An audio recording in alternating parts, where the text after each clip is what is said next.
बिस्मिल्लाहिर्रहमानिर्रहीम। अस्सलाम वालेकुम। पिछली वीडियो में हमने ये देखा था कि एमएस वर्ड के अंदर किस तरह पिक्चर को इंसर्ट करती हैं और उसके ऊपर किस तरह फॉर्मेटिंग की जा सकती है। आज हम देखेंगे कि एक शेप के ऊपर किस तरह हम फॉर्मेटिंग कर सकते हैं। आइए, सबसे पहले आपने इंसर्ट टैब के ऊपर क्लिक करना है। इसके बाद आपने इलस्ट्रेशन ग्रुप के अंदर जाके कोई सी भी शेप इंसर्ट कर लेनी है। शेप सिलेक्ट करने के बाद आप इसको ड्रा करें माउस की मदद से। जैसे ही हमने एक शेप इंसर्ट की तो हमारे पास फॉर्मेटिंग का एक इजाफी टैब शो हो गया है। अगर हम पिक्चर के साइड पे क्लिक करते हैं तो ये इजाफी टैब जो है ये खत्म हो जाएगा। तो साइड पे क्लिक करके देखते हैं तो हमारे पास व्यू के बाद जो टैब शो हो रहा था फॉर्मेट का, वो खत्म हो गया है। इसको वापस लाने के लिए आपने पिक्चर को सिलेक्ट करना है। तो पिक्चर के ऊपर एक बार क्लिक करें तो ये सिलेक्ट हो जाएगी और हमारे पास फॉर्मेट का टैब भी शो हो रहा है। इसी तरह हम साथ कोई और पिक्चर भी इंसर्ट कर लेते हैं। इंसर्ट टैब में गए, इसके बाद शेप्स, कोई भी शेप सिलेक्ट कर सकते हैं। यहां से हम ओवल को ड्रा कर लेते हैं। हमने दो शेप्स जो है इंसर्ट कर ली हैं। तो फर्ज करें हम इस शेप की फॉर्मेटिंग को चेक करते हैं और इस शेप को हम थोड़ा सा नीचे रख लेते हैं। इस शेप के अंदर अगर आप देखें तो पहला ऑप्शन है इंसर्ट शेप का। अगर कोई और शेप आपने इंसर्ट करनी है तो यहां से भी आप डायरेक्टली कर सकते हैं। एक तरीका यह है कि आप इंसर्ट टैब में गए और उसके बाद शेप वाले ऑप्शन में जाके किसी एक शेप को सिलेक्ट करके आप उसको पेज के ऊपर ड्रा कर सकते हैं। दूसरा तरीका यह है कि फॉर्मेट टैब के अंदर जो इजाफी टैब शो होता है इसके अंदर गए और पहला जो हमारे पास ग्रुप शो हो रहा है इंसर्ट शेप के नाम से, इसके अंदर किसी भी शेप को सिलेक्ट करें और उसको ड्रा कर लें। इसको उठा के आप किसी भी जगह पे इसको रख सकते हैं। इनको छोटा बड़ा करना हो तो ये जो ऊपर हैंडल शो हो जाते हैं इनको पकड़ के छोटा बड़ा किया जा सकता है। किसी भी जगह पे आप इसको रख सकते हैं। जैसे मैं इस शेप को सिलेक्ट करता हूं तो इसको छोटा बड़ा करना हो तो इनके नीचे हैंडल को पकड़ के आप छोटा बड़ा कर सकते हैं। ये इस तरह शेप के अंदर कोई भी डेटा लिखना हो तो आप बआसानी लिख सकते हैं। जिस शेप के अंदर आपने डेटा लिखना है उस शेप को आप सिलेक्ट करेंगे और उसके अंदर जो भी डेटा लिखना चाहे लिख सकते हैं। जैसे मैं ओवल को सिलेक्ट करता हूं और इसके अंदर लिख देता हूं कंप्यूटर। इसी तरह अगर आपने किसी और शेप के अंदर डेटा लिखना है तो शेप को सिलेक्ट करें। जैसे ट्राइंगल के अंदर मैं कुछ और लिख देता हूं। यहाँ पे ट्राइंगल सिलेक्ट करना है, डबल क्लिक करने की कोई जरूरत नहीं। जो भी शेप सिलेक्ट होगी आपने जस्ट कीबोर्ड से लिखना स्टार्ट कर देना है। ऑटोमेटिकली शेप के अंदर डेटा लिखा हुआ शो होगा। जैसे मैं लिख देता हूं यहाँ पे सॉफ्टवेयर।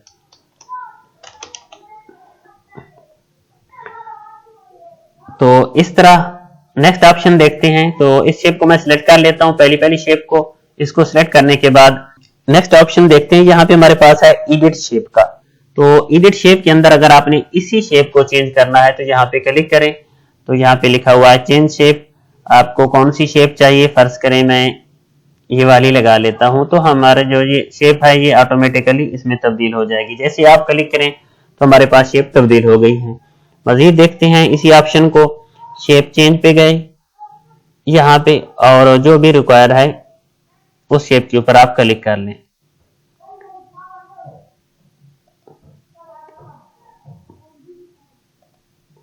तो ये आप देख सकते हैं हमारी शेप चेंज हो गई है। नीचे ऑप्शन है ड्रा टेक्स्ट बॉक्स का। अगर आपको एक इजाफी टेक्स्ट बॉक्स चाहिए जिसके अंदर आप डेटा लिखना चाहते हैं, एक तो आप शेप के ऊपर डायरेक्ट लिख सकते हैं।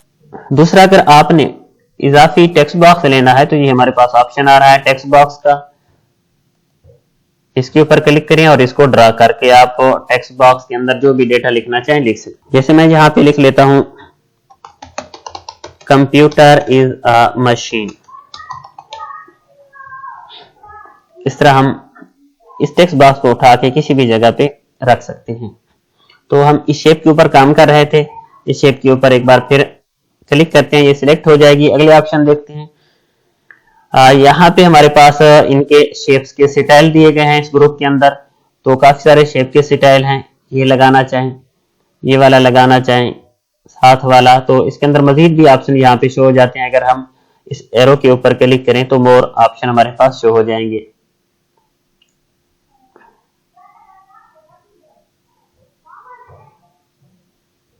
जो भी डिजाइन आपको अच्छा लगे, जो कलर आपको सही लगे, वो आप यहाँ पे लगा सकते हैं। कोई एक भी कलर मैंने सिलेक्ट कर लिया है। आगे जाके देखते हैं तो यहाँ पे हमारे पास आ रहा है शेप फिल। अगर आपने कोई और कलर लगाना है तो आप फिल कर सकते हैं। यहाँ पे शेप फिल, ये हमारे पास फर्स्ट करें हमने ये कलर चूज कर लिया है। इसके अलावा कोई कलर लगाना चाहें तो वो भी लगाए जा सकते हैं। एक और ऑप्शन देख लेते हैं शेप फिल के अंदर। तो शेप फिल के अंदर मजीद ऑप्शन हमारे पास, नो फिल करना चाहें तो कोई भी कलर फिल नहीं होगा, सारे के सारे कलर जो आपने लगाए थे वो खत्म हो जाएंगे। नीचे आ जाएं तो यहाँ पे मोर फिल कलर हैं, यहाँ पे क्लिक करें तो एक डायलॉग बॉक्स ओपन हो जाएगा कलर का। तो यहाँ पे आप कोई भी कलर सिलेक्ट कर सकते हैं। सिलेक्ट करने के बाद आप उसको ओके कर दें तो ये कलर यहाँ पे अप्लाई हो जाएगा। इसके अंदर अगर आपने शेप के अंदर कोई तस्वीर लगानी है तो वो भी लगाई जा सकती है। शेप फिल वाले ऑप्शन के अंदर जाएं तो हमारे पास जो लिस्ट ओपन होती है इसके अंदर है पिक्चर। पिक्चर के ऊपर क्लिक करें तो फराम जहां पे आपकी पिक्चर पड़ी है वो लोकेशन ढूंढें। फर्ज करें मैं स्पैरो वाली पिक्चर लगाना चाहता हूं या कैट वाली पिक्चर लगाना चाहता हूं, तो उस पिक्चर को सिलेक्ट करके इंसर्ट कर दें तो ये हमारे पास पिक्चर उस शेप के अंदर आ जाएगी। इस शेप को आप तब्दील करना चाहें तो पहले बता चुका हूं, हमारे पास पहले जो ग्रुप है इंसर्ट शेप के नाम से, इसके अंदर है एडिट शेप। तो यहाँ पे हम शेप को चेंज करके भी देख लेते हैं। जैसे मैं ये शेप लगा लेता हूं, बिल्कुल मग जैसी है या गिलास जैसी है, तो इसको हम छोटा करके देख लेते हैं। ये किसी भी तस्वीर को आप इसके अंदर लगा सकते हैं। हमने शेप को भी साथ तब्दील कर लिया है। आगे चल के देखते हैं हमारे पास और ऑप्शन है शेप आउटलाइन के। शेप आउटलाइन का कलर कौन सा लगाना है, तो कलर हम रेड लगा लेते हैं। इसके अंदर मजीद ऑप्शन है। अगर आप मोर कलर में जाएंगे बिल्कुल उसी तरह जिस तरह शेप फिल था, तो मोर कलर के अंदर भी काफी सारे आपको कलर दिखाए गए हैं। किसी भी कलर के ऊपर क्लिक करके आप उसको अप्लाई कर लें, ओके कर लें तो ये ऑटोमेटिकली सिलेक्ट हो जाएगा और साथ अप्लाई हो जाएगा। मजीद जाएं, अगर आपने बॉर्डर की आउटलाइन की विड्थ को बढ़ाना है तो यहाँ पे लिखा हुआ है वेट के नाम से, तो काफी सारे इनके विड्थ दिए गए हैं। फर्ज करें मैं ये लगा लेता हूँ 6 पॉइंट वाला, तो 6 पॉइंट पे क्लिक करें तो ये अप्लाई हो जाएगा। तो ये कुछ इस तरह दिखाई देगा। अगर आपने आउटलाइन डैशेज में लगानी है तो ये हमारे पास डैशेज लगा हुआ है, तो यहाँ पे आप डैश भी लगा सकती हैं। डैश में कुछ इस तरह लगेगा, तो ये इतना अच्छा नहीं लग रहा, तो हम डैश के बगैर ही सिलेक्ट करते हैं। यहाँ पे डैश के अंदर गए और यहाँ पे बगैर डैश वाली लाइन को हमने सिलेक्ट कर लिया, तो ये हमारे पास पिक्चर को उठा के आप किसी भी जगह पे इसको मूव कर सकते हैं। नीचे आ जाए तो हमारे पास है शेप इफेक्ट। शेप इफेक्ट के अंदर काफी सारे इफेक्ट हैं, जिस तरह हमने पिक्चर के ऊपर अप्लाई किए थे, ये सब के सब वही चीजें हैं। इसको उठा के मैं साइड पे रख लेता हूं ताकि जिस ऑप्शन के ऊपर हम क्लिक करें वो भी साथ साथ हमें दिखाई दे। ये बिल्कुल हमारी जो शेप है थोड़ी थोड़ी चेंज हो रही है। ये शेडो वाले हैं, तो शेडो नीचे अगर आप देखें तो हमें थोड़ा थोड़ा दिखाई दे रहा है। नेक्स्ट आ जाए तो यहाँ पे रिफ्लेक्शन है, तो रिफ्लेक्शन के भी काफी सारे हैं, तो रिफ्लेक्शन आप देख सकते हैं। कुछ इस तरह आपको इमेजेस दिखाई देंगी। हाँ, इस शेप को मैं उठा के साइड पे रख लेता हूं।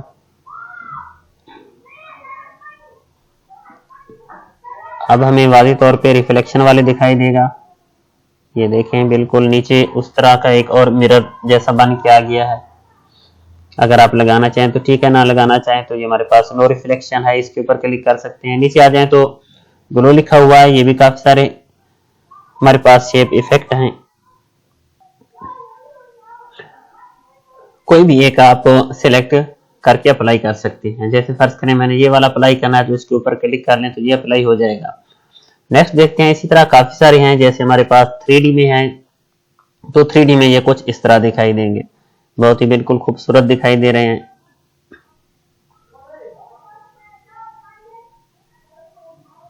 फर्ज करें मैंने ये वाला अप्लाई करना है तो इसके ऊपर क्लिक कर लूंगा, तो ये हमारे पास इस तरह आपकी शेप दिखाई देगी। नेक्स्ट ऑप्शन को देखते हैं, ये हमारे पास वर्ड आर्ट के नाम से आ रहा है, तो इसके ऊपर हम अप्लाई नहीं कर सकते। यहाँ पे देखें तो ये हमारे पास शो नहीं हो रहे। इसकी बड़ी वजह यह है कि हमने कोई टेक्स्ट नहीं लिखा हुआ इस शेप्स के ऊपर। अगर हम टेक्स्ट लिखेंगे तो ये वाले ऑप्शन हम अप्लाई कर सकते हैं, अदरवाइज नहीं कर सकते। तो इनको अप्लाई करने के लिए हम इस शेप्स के अंदर को टेक्स्ट लिख सकते हैं, या फिर हमारे पास दूसरी शेप पड़ी है ये वाली, इसके ऊपर हम जैसे ही हम इस शेप्स को सिलेक्ट करेंगे तो ये वाले ऑप्शन हमारे पास शो हो जाएंगे। ये देखिए, हमने जैसे इसके ऊपर क्लिक किया इस शेप के ऊपर, तो ऑटोमेटिकली ये भी शो हो गए। इसकी वजह ये है, ये भी शेप है और ये वाली भी शेप है, दोनों में फर्क ये है कि यहाँ पे एक पिक्चर इंसर्ट है और इसके अंदर टेक्स्ट लिखा हुआ है, तो टेक्स्ट के लिए ये वाले ऑप्शन शो हुए हैं। तो हम इसी शेप्स के ऊपर ये वाले ऑप्शन चेक कर लेते हैं। तो यहाँ पे आप देख सकते हैं हमारे पास है वर्ड्स आर्ट स्टाइल, तो काफी सारे यहाँ पे स्टाइल हैं। अगर आप मोर के ऊपर क्लिक करें तो जो भी आप अप्लाई करना चाहें, तो जो कंप्यूटर का लफ्ज लिखा हुआ आ रहा है उसके ऊपर आप और से देख सकते हैं ये चेंज हो रहे हैं। जो भी अप्लाई आप करना चाहें, फर्स्ट करें मैंने ये वाला अप्लाई करना है तो इसको अप्लाई कर लिया। इसका साइज मैं बढ़ा देता हूं ताकि वाज़ेह तौर पे दिखाई दे। तो होम टैब के अंदर जाके इसका साइज बड़ा कर लेते हैं। ये लिखा हुआ रहा है कंप्यूटर, इस शेप को भी मैं बड़ा कर लेता हूं ताकि हम जो सीखना चाहते हैं वो वाज़ेह तौर पे हमें दिखाई दे। बाकी शेप्स को मैं थोड़ा साइड पे रख लेता हूं। यहाँ पे टेक्स्ट बॉक्स को भी उठा के साइड पे रख लेते हैं और ट्राइंगल को भी उठा के हम थोड़ा साइड पे रख लेते हैं जी। यहाँ पे हम इसका मजीद जो है साइज वो बड़ा कर देते हैं। होम टैब के अंदर जाके फॉन्ट का साइज बड़ा करना है जी। तो हम फॉर्मेट टैब के अंदर थे, तो फॉर्मेट टैब के ऊपर एक बार क्लिक करें तो इसका रिबन ओपन हो गया। रिबन में से हम थे वर्ड आर्ट के ग्रुप के अंदर, इसमें काफी सारे स्टाइल हैं। ये स्टाइल लगाएं तो कुछ इस तरह टेक्स्ट लिखा हुआ दिखाई देगा, ये वाला कुछ इस तरह। फर्ज करें हमने एक अप्लाई कर लिया है। आगे आ जाए तो लिखा हुआ है टेक्स्ट फिल। पहले जो ऑप्शन हमने पढ़ा था वो शेप फिल था, अब आ रहा है हमारे पास टेक्स्ट फिल के नाम से। तो टेक्स्ट फिल किस कलर से करना है, जो आपका कंप्यूटर टेक्स्ट लिखा हुआ है इसका कलर फिल करना। फर्ज करें हमने ये कलर लगा लिया है, येलो कलर, या फिर आप कोई और कलर लगाना चाहें तो वो भी लगा सकते हैं। इसके अलावा हमने ग्रीन कलर लगाना है तो हम ग्रीन लगा सकते हैं। किसी एक कलर के ऊपर आप क्लिक करें तो वो अप्लाई हो जाएगा। इसके अलावा हमारे पास आउटलाइन आ रही है, टेक्स्ट आउटलाइन, तो यहाँ पे टेक्स्ट आउटलाइन के ऊपर क्लिक करें तो टेक्स्ट की आउटलाइन पहले हमारे पास व्हाइट है तो कोई और चूज कर सकते हैं। फर्ज करें हमने येलो सिलेक्ट कर ली है। आउटलाइन की विड्थ अगर आपने बढ़ानी है तो फिर आप उसी ऑप्शन पे जाएं और यहाँ पे हमारे पास विड्थ के ऑप्शन शो रहा है, तो यहाँ पे आप कोई भी विड्थ सिलेक्ट कर सकते हैं। फर्ज करें ये वाली विड्थ हमने सिलेक्ट कर ली है। इसी तरह हमारे पास मजीद ऑप्शन आ रहे हैं टेक्स्ट इफेक्ट के नाम से, तो टेक्स्ट इफेक्ट के ऊपर एक बार क्लिक करें तो यहाँ पे आप बिल्कुल उसी तरह ऑप्शन देख सकते हैं जिस तरह हमारे पास शेप इफेक्ट थे। यहाँ पे आप देख सकते हैं जिस तरह हमने शेप इफेक्ट लगाया था, टेक्स्ट इफेक्ट भी उसी तरह काम करता है। फर्ज करें मुझे ये वाला चाहिए तो मैं इसके ऊपर क्लिक कर लेता हूं, तो ये कुछ इस तरह दिखाई देगा। आगे आ रहा है टेक्स्ट की डायरेक्शन। टेक्स्ट की डायरेक्शन आप चाहें तो शेप के अंदर भी तब्दील कर सकते हैं, अगर आप चाहें तो टेक्स्ट बॉक्स के अंदर जो डेटा लिखा था उसके ऊपर भी आप कर सकते हैं। तो यहाँ पे क्लिक करें, फर्ज करें रोटेट ऑल टेक्स्ट 90 डिग्री, तो इसके ऊपर क्लिक करें तो ये कुछ इस तरह दिखाई देगा। ये वाला काम आप इस टेक्स्ट बॉक्स के ऊपर भी कर सकते हैं। यहाँ पे भी कर लेते हैं। अब हमने टेक्स्ट बॉक्स को सिलेक्ट किया हुआ है, तो यहाँ पे टेक्स्ट डायरेक्शन में जाके हमने कुछ 270 डिग्री पे इसको रोटेट किया है, तो ये कुछ इस तरह दिखाई देगा। हम शेप के ऊपर काम कर रहे हैं तो एक बार शेप को सिलेक्ट करते हैं। यहाँ पे टेक्स्ट डायरेक्शन अगर आप यहाँ पे 270 लगाते हैं तो आपका जो डेटा है वो कुछ इस तरह दिखाई देगा। तो जो आपको सही लगे डायरेक्शन वो आप लगा सकते हैं। इसके बाद है टेक्स्ट की अलाइनमेंट, यानी टेक्स्ट की सीध जो है टॉप पे होनी चाहिए, मिडल में होनी चाहिए, बॉटम पे होनी चाहिए। तो इनमें से कोई भी ऑप्शन आप सिलेक्ट कर सकते हैं। टॉप पे कुछ इस तरह दिखाई देगा, मिडल में इस तरह सेंटर में आ जाएगा और बॉटम पे बिल्कुल नीचे अलाइन हो जाएगा।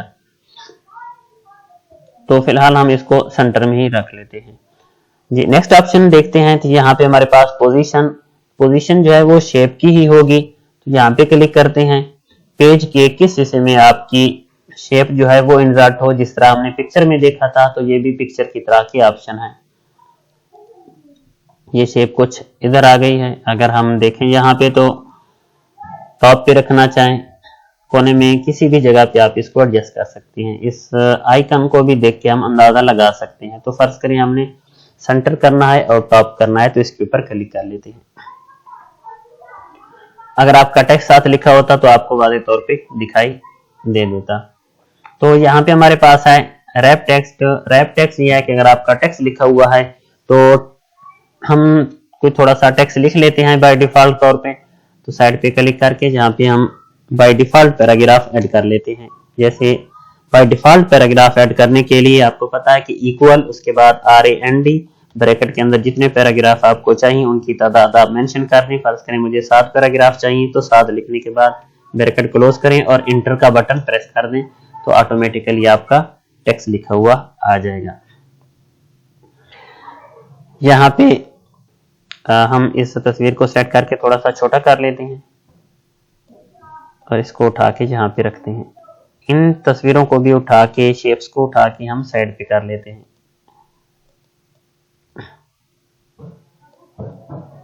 इस शेप्स को उठा के नीचे ले आते हैं। तो हम इस शेप्स के ऊपर काम कर रहे थे। यहाँ पे आपको देखें तो आपको अब पोजीशन की समझ आएगी कि फॉर्मेट के अंदर एक ऑप्शन था हमारे पास पोजीशन का। पोजीशन कहाँ पे होनी चाहिए? सेंटर में होनी चाहिए, बिल्कुल पेज के सेंटर में होनी चाहिए। कौन सी साइड पे होनी चाहिए? सेंटर में, लेफ्ट पे होनी चाहिए, राइट पे होनी चाहिए, कहाँ पे? तो जैसे जैसे आप जिस ऑप्शन के ऊपर जाएंगे आपकी शेप भी उसी तरह हरकत करेगी। तो हम इस सेंटर में रखना चाहते हैं, यानी टॉप पे हो और सेंटर में हो। टॉप लेफ्ट करना चाहें, टॉप राइट करना चाहें तो आपके पास ऑप्शन मौजूद हैं। तो रैप टेक्स्ट देखते हैं कि रैप टेक्स्ट के अंदर कौन से ऑप्शन हैं। रैप टेक्स्ट के अंदर फर्ज करें मुझे बिहाइंड चाहिए टेक्स्ट, तो टेक्स्ट आपका ऊपर आ जाएगा, आपकी जो पिक्चर है, शेप है, वो बिहाइंड पे चली जाएगी। यहाँ पे इसके ऑप्शन के ऊपर क्लिक करें तो ये कुछ इस तरह दिखाई देगा। आगे लिखा हुआ है इन फ्रंट ऑफ टेक्स्ट। अगर आप टेक्स्ट के फ्रंट पे लगाना चाहें तो कुछ इस तरह दिखाई देगा। एक और ऑप्शन है हमारे पास टॉप एंड बॉटम। तो टॉप एंड बॉटम यानी आपका टेक्स्ट जो है वो टॉप बॉटम पे आ जाएगा, जबकि आपकी तस्वीर जो है वो कुछ इस तरह शो होगी। तो फर्ज करें मैं स्क्वायर के ऊपर क्लिक कर देता हूं। तो स्क्वायर में यह है कि आपका टेक्स्ट जो है वो ऊपर नीचे चारों साइडों पे आ सकता है। तो मैं इस तस्वीर को थोड़ा सा नीचे ले आता हूं तो ये देखिए आपका टेक्स्ट जो है चारों साइडों पे आ गया, स्क्वायर की शक्ल में आ गया। आपकी तस्वीर जो है वो दरमियान में आ गई है। नेक्स्ट ऑप्शन बिल्कुल उसी तरह है जो आपने पिक्चर इंसर्ट करते हुए पढ़े थे। तो मैं मजीद समझा देता हूं। यहाँ पे हमारे पास अगर 3-4 शेप्स हैं, मैं इस शेप्स को भी ले लेता हूं, साथ इस शेप्स को भी ले लेता हूं, इस शेप्स को भी साथ ले लेते हैं। तीनों शेप्स हमने एक साथ ले ली हैं। अगर हम यहाँ पे गौर करें तो सबसे ऊपर जो शेप है वो ट्राइंगल वाली है जिसके अंदर सॉफ्टवेयर लिखा हुआ है। दूसरे नंबर पे इसके नीचे हमारे पास कंप्यूटर जो लिखा हुआ है, ये शेप्स दिखाई दे रही है। और बिल्कुल लास्ट पे जो कैट पिक्चर लगी हुई है जिस शेप्स के अंदर, वो सबसे लास्ट पे है। तो यहाँ पे जो ऑप्शन हमारे पास दिखाई दे रहे हैं रेंज ग्रुप के अंदर, ये है ब्रिंग फॉरवर्ड के नाम से। इसके अंदर मजीद ऑप्शन आ रहे हैं। यहाँ पे आप क्लिक करें तो ये लिखा हुआ है ब्रिंग फॉरवर्ड मतलब आगे जाना, ब्रिंग टू फ्रंट बिल्कुल फर्स्ट पे चले जाना। तो अगर मैं कैट वाली पिक्चर को सिलेक्ट करता हूं, एक बार कैट वाली पिक्चर पे क्लिक करें तो ये सिलेक्ट हो गई है, यानी ये वाली हमारे पास सबसे बिल्कुल लास्ट पे है। यहाँ पे जो ऑप्शन दिखाई दे रहा है ब्रिंग फॉरवर्ड, इससे ये मुराद है ये एक स्टेप आगे जाएगी, और ब्रिंग टू फ्रंट से ये मुराद है कि ये बिल्कुल फर्स्ट पे चली जाएगी, एक एक स्टेप करके नहीं जाएगी बल्कि सीधा फ्रंट पे चली जाएगी। तो ब्रिंग फॉरवर्ड करके देखते हैं, ये एक स्टेप ऊपर आएगी, यानी यहाँ पे कंप्यूटर लिखा हुआ है इसके ऊपर आ जाएगी। जैसे ही मैं इसके ऊपर क्लिक करता हूं तो आप देख सकते हैं ये एक स्टेप ऊपर आ गई है। अगर मैं मजीद इसी ऑप्शन के ऊपर क्लिक करता हूं तो ये बिल्कुल फर्स्ट तस्वीर के भी ऊपर आ जाएगी, क्योंकि इसका एक स्टेप और है। तो ये हमारे पास एक बार क्लिक करने से ये ब्रिंग फॉरवर्ड से ये मुराद है कि ये एक एक स्टेप करके ऊपर आएगी। ब्रिंग टू फ्रंट तो ये सबसे डायरेक्टली ऊपर आ जाते हैं। जैसे अब हमारे पास सबसे जो नीचे पिक्चर पड़ी है, सबसे जो नीचे शेप पड़ी है, वो कंप्यूटर जिसके अंदर लिखा हुआ है वो वाली है, जहां पे आप गौर से देख सकते हैं। तो मैं करता हूं इसी तस्वीर को सिलेक्ट और उसके बाद ब्रिंग टू फ्रंट करता हूं, तो आप देख सकते हैं सबसे ऊपर आ गई है। ब्रिंग फॉरवर्ड और ब्रिंग टू फ्रंट में ये थोड़ा सा डिफरेंट है। यहाँ पे सेंड टू बैकवर्ड बहुत ही आसान है। यहाँ पे इसके अंदर भी मजीद ऑप्शन है हमारे पास। सेंड बैकवर्ड करने से ये एक स्टेप नीचे जाएगा। अगर आप इसको बिल्कुल पीछे ले जाना चाहते हैं तो सेंड टू बैक करना है। तो सेंड टू बैक करने से ये एक स्टेप नीचे जाएगा, जैसे कंप्यूटर लिखा हुआ है जिस शेप्स के अंदर, तो ये एक स्टेप नीचे चली गई है। सेंड टू बैक किया है तो ये मुकम्मल पीछे चली गई है। तो मैं ऊपर वाली तस्वीर को सिलेक्ट कर लेता हूं। यहाँ पे अब हमारे पास जो तस्वीर सिलेक्ट है, जो पिक्चर सिलेक्ट है या शेप सिलेक्ट है, वो ये वाली है, कैट वाली।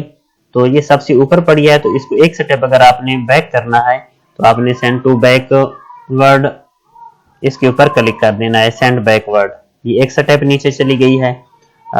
फिर अगर आप एक बार क्लिक करें तो ये एक स्टेप और पीछे चली जाएगी। अब अगर आपने इसी तस्वीर को ऊपर ले आना है तो आपने करना है ब्रिंग टू फ्रंट, ये सबसे ऊपर आ गई है। आगे देखते हैं कि हमारे पास है सिलेक्शन पेन, यानी जिसको आपने सिलेक्ट करना है, एक इजाफी हमारे पास पेन ओपन हो जाएगा, मुस्ततिल नुमा एक बॉक्स, उसके अंदर इनकी तफसील शो हो जाएगी कि ये कौन कौन सी शेप्स हैं। इसके ऊपर क्लिक करने से यहाँ पे आप राइट साइड पे देखें तो ये हमारे पास सिलेक्शन ओपन हो गया है कैन 1 के नाम से। एक हमारे पास टेक्स्ट बॉक्स भी इस पेज के ऊपर इंसर्ट है, एक ट्राइएंगल शेप है और एक ओवल भी। अगर यहाँ से आप सिलेक्ट करना चाहते हैं तो यहाँ से भी आप कर सकते हैं। जैसे मैं करता हूँ, ट्राइएंगल वाली शेप को सिलेक्ट करना है तो ट्राइएंगल वाली शेप इसके ऊपर क्लिक करें तो ऑटोमेटिकली इधर शेप सिलेक्ट हो गई है। अब मैं इसको अलग अलग कर लेता हूं ताकि आपको वाज़ेह तौर पे दिखाई दे। सिलेक्ट करने के लिए आप माउस की मदद से क्लिक करें तब भी सिलेक्ट हो जाएगी, या फिर यहाँ पे ट्राइएंगल के ऊपर क्लिक करता हूं तो ट्राइएंगल हमारी शेप जो है सिलेक्ट हो गई है। अगर हम ओवल पे क्लिक करते हैं तो जो जिसके अंदर कंप्यूटर लिखा हुआ है वो वाली शेप सिलेक्ट हो जाएगी। ये देखें, ये काम आप माउस की मदद से भी इधर कर सकते हैं क्योंकि हमने जस्ट सिलेक्ट करना है। अगली ऑप्शन देखते हैं, यहाँ पे लिखा हुआ है अलाइन। जो शेप आपकी सिलेक्ट है, जैसे कैट वाली अब हमारे पास शेप सिलेक्ट है तो यहाँ पे आप इसको अलाइन सेंटर कर सकते हैं, ये सेंटर में चली गई है। अगर आप इसको टॉप बॉटम करना चाहते हैं तो ये कर सकते हैं। नेक्स्ट ऑप्शन है हमारे पास ग्रुप का, तो ये ऑप्शन हमारे पास अभी लाइट है, मतलब शो नहीं हो रहा, मतलब हम इसको अप्लाई नहीं कर सकते। अप्लाई करने के लिए कम से कम 2 शेप्स का, 2 तस्वीरों का सिलेक्ट होना जरूरी है। तो हम 2 तस्वीरों को सिलेक्ट करते हैं। ये इन तीनों शेप्स को सिलेक्ट करने के लिए हम कंट्रोल का बटन प्रेस करते हुए तीनों शेप्स के ऊपर क्लिक कर लेंगे, इसके ऊपर भी और साथ इसके ऊपर भी क्लिक कर लेते हैं। अब हमारे पास तीनों शेप्स सिलेक्ट हो गई हैं, तो ग्रुप का ऑप्शन भी हमारे पास शो हो रहा है। एक बार क्लिक करें और उसके बाद लिखा हुआ है ग्रुप, इसके ऊपर क्लिक करने से आपके पास एक मुकम्मल ग्रुप बन गया इन तीनों शेप्स को मिला के। किसी एक तस्वीर को अगर आप सिलेक्ट करना चाहते हैं तो उसके ऊपर क्लिक करें, वो सिलेक्ट होगी, वरना ये आपके पास पूरा ग्रुप बन गया। अनग्रुप करने से दोबारा उसी ऑप्शन में जाएं और इसको अनग्रुप कर सकते हैं। नेक्स्ट ऑप्शन जो है यहां पे शो रहा है हाइट और विड्थ का, यानी इन शेप्स की या तस्वीर की हाइट को बढ़ाना या विड्थ को बढ़ाना या कम करना। ये काम आप माउस की मदद से भी कर सकते हैं, किसी भी कोने से पकड़ के आप इसको बड़ा कर सकते हैं। ऑटोमेटिकली इन ऑप्शन के अंदर भी आपको इनकी हाइट तो ऑटोमेटिकली बड़ी होती दिखाई देगी या फिर कम करेंगे तो कम दिखाई देगी। यानी माउस की मदद से यहाँ पे अब हाइट जो है 3.46 आ रही है, मैं कम करता हूँ यहाँ से तो ऑटोमेटिकली इधर भी कम हो जाएगी, यहाँ पे आप देख सकते हैं। तो यहाँ पे अगर आप बड़ा करेंगे तो ऑटोमेटिकली ये काम अप्लाई हो जाएगा। इस शेप्स के ऊपर आप गौर करें, ट्रायंगल वाली शेप्स के ऊपर यहाँ पे मैं इसको बड़ा करना चाहता हूँ। ये जो 7 छोटे छोटे तीर के निशान दिखाई दे रहे हैं, इसके ऊपर क्लिक करने से ये बड़ी हो जाएगी। अगर आप विड्थ बड़ी करना चाहें तो विड्थ भी बड़ी कर सकती हैं। ये काम आप किसी भी शेप्स के ऊपर या पिक्चर इंसर्ट है तो पिक्चर के ऊपर कर सकते हैं। वीडियो देखने का बहुत बहुत शुक्रिया। अल्लाह हाफिज।